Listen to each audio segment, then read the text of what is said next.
राधे राधे सभी भक्तों को। आशा करती हूँ कि ठाकुर जी की कृपा से आप कुशल मंगल होंगे। जैसा कि सभी भक्तों को पता है, कल है कामदा एकादशी यानी 19 अप्रैल शुक्रवार को, और जो परायण होगा वो होगा हमारा 20 अप्रैल शनिवार को। तो मेरे पास जो डिटेल्स आई है परायण की, वो आई है सुबह 5:50 से 10:10 तक दिल्ली और आसपास के शहरों में। बाकी अलग अलग सभी जगह का अपना होता है, मैं उसके लिए ये नहीं करूँगी कि आप अपना करें, लेकिन मैं एक मेरे मन में विचार आया कि मैं आप लोगों के साथ शेयर करूं।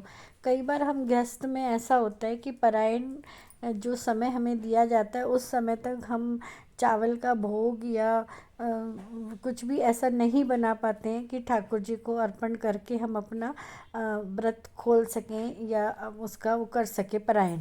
तो उस समय में हम क्या कर सकते हैं? तो मैंने ऐसे ही आपस में चर्चा हो रही थी, जो मेरे साथ जुड़े हुए हैं ठाकुर जी के, तो कुछ लोगों ने अपना एक्सपीरियंस शेयर किया, मैंने अपना एक्सपीरियंस शेयर किया। तो ऐसे ही बात चलते चलते किसी ने मुझे बोला कि उन्होंने किसी से पूछा था या बातचीत हुई थी, मैंने भी पूछा फिर। तो उन्होंने मुझे बताया कि कई बार जो ऑफिस जाने वाले वो होते हैं वो क्या करते हैं, या समय नहीं होता है तो हम क्या कर सकते हैं, क्योंकि गृहस्थ में बहुत सारी चीज़ें ऐसी होती हैं हम नहीं कर सकते। तो आप क्या कीजिए, 5 दाने चावल के स्नान करके अपने नित्य क्रिया से फ्री होकर आप ठाकुर जी को जब पूजा आरती करते हैं सुबह की, तो 5 दाने चावल के या 5 दाने पोहे के आप ठाकुर जी को अर्पण कीजिए, और फिर उन्हीं दानों के साथ आप अपना परायण कर सकते हैं। क्योंकि कई बार ऐसा होता है कि बहुत सारे भक्त ऐसे हैं जिन्हें ऑफिस जाना होता है, बहुत सारी सिचुएशन ऐसी आ जाती है कि कभी कभी ना कभी हमारी लाइफ में कि हम दिए गए समय पर जो परायण का भोग है वो नहीं बना पाते। तो उस स्थिति में हम क्या कर सकते हैं? हम ये कर सकते हैं कि जो 5 दाने होते हैं चावल के, या 5 दाने हम इसके पोहे के ठाकुर जी को अर्पण करके उनसे अपना परायण कर सकते हैं। ये मेरा एक्सपीरियंस है, मैं किसी को फोर्स नहीं करूँगी कि भाई वो भी ऐसे करें या ना कर। तो ये मेरा एक्सपीरियंस है जो मैं आपके साथ शेयर कर रही हूँ, क्योंकि हमारी तो कोई औकात हैसियत नहीं है। मैं मानती हूँ कि ठाकुर जी को कुछ देने की, जो उन्होंने हमें दिया है हम उसी को उन्हें लौटाते हैं, मेरा मानना ये है।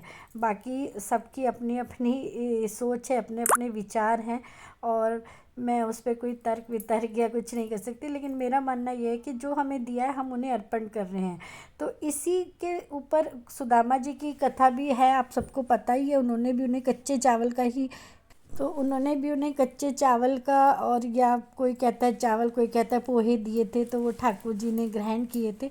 तो इसी तरह मैं भी मानती हूँ कि जब हम ऐसे सिचुएशन में फंस जाते हैं कि हम नहीं बना पाती है कुछ भी हो, तो हम भी ठाकुर जी को जो उन्होंने हमें दिया है वो अर्पण करके उससे अपना पारायण कर सकते हैं। तो बाकी सबकी अपनी अपनी सोच है। मैं कोशिश मेरी ये रहती है कि जो मेरा एक्सपीरियंस है मैं आप लोगों के साथ शेयर करूं। तो आशा करती हूँ कि आपको मेरा ये बताने वाला तरीका अच्छा लगा होगा, या आप कभी ऐसे सिचुएशन में फंसें तो आप भी इस तरह से पलायन कर सकें। बाकी तो जैसा आपको अच्छा लगे, जैसे आपके मन की भावना हो, आप उसी के हिसाब से कीजिए। कोई किसी के ऊपर फोर्स, पूजा पाठ या कुछ भी चीज़ें होती हैं वो किसी को देखकर नहीं करनी चाहिए, हमेशा अपनी सिचुएशन और अपनी सामर्थ्य के अनुसार करनी चाहिए। तो इसी के साथ सभी भक्तों को राधे राधे। जल्दी मिलते हैं नेक्स्ट वीडियो में।